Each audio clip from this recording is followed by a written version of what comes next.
ఈరోజు నేను చిట్టి భోజనంలో అరటికాయ దుళ్ళు చేసి చూపించబోతున్నానండి. చాలా టేస్టీగా ఉంటుంది.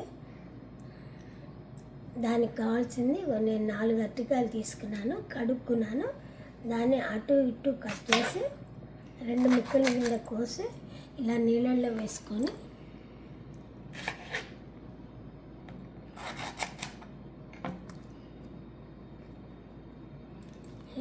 ఉడకబెట్టుకోవాలండి. కొంచెం చిటికెడు పసుపు వేసుకోవాలి, ఎందుకంటే కలర్ నల్లగా అవ్వకుండా ఉంటుంది.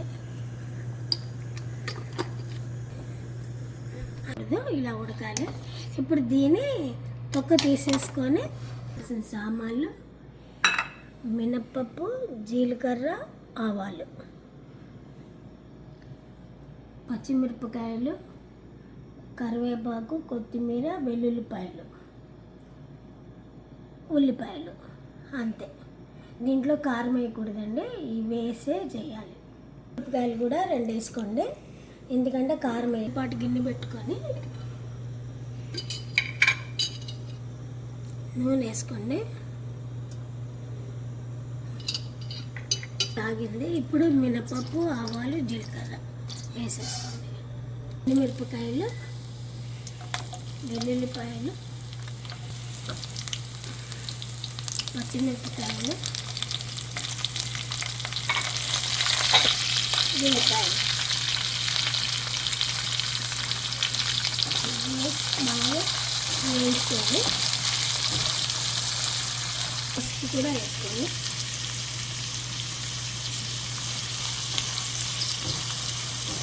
వరకు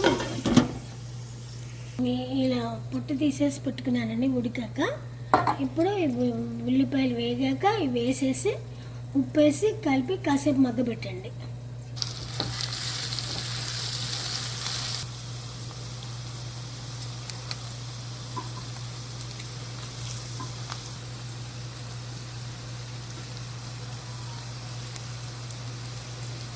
దీనికి సరిపడా ఉప్పు వేసుకోండి.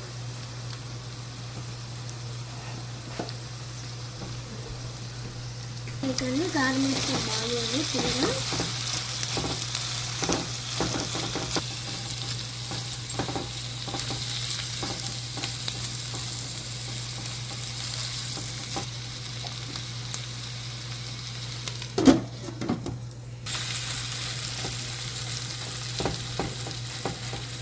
దుళ్ళు అయిపోయింది. ఇప్పుడు దీంట్లో కొద్దిగా అంటే నిమ్మకాయలా పిండుకోండి, చాలా బాగుంటుంది. ఇది రసం వేసుకొని తింటే చాలా బాగుంటుంది. ఇది చపాతీలోకి, అన్నంలోకి, పూరీలోకి కూడా బాగుంటుంది. మీకు కనుక నచ్చితే కనుక ట్రై చేసి టేస్ట్ చేసి సబ్స్క్రైబ్ చేయండి, కామెంట్ చేయండి, లైక్ చేయండి. Thank you.